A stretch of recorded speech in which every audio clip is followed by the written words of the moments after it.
guys, welcome to another tutorial of the Solution Journals. Today we will learn how to go live on Instagram for best friends only, and this process is very easy. The first step is go to the application of Instagram, and in this part you need to go to the option of your profile here. In your profile you need to pick here in the option of your profile in this sign you pick here, and you need to go to the option of live here. And after that, you need to pick here in audience. So in audience, you got the option of public. Anyone can watch it or your followers will be notified.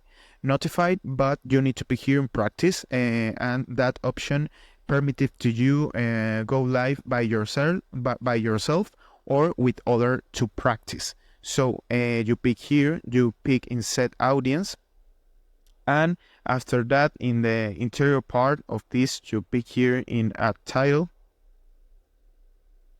and you are in live, but you can pick here, and then you pick in next.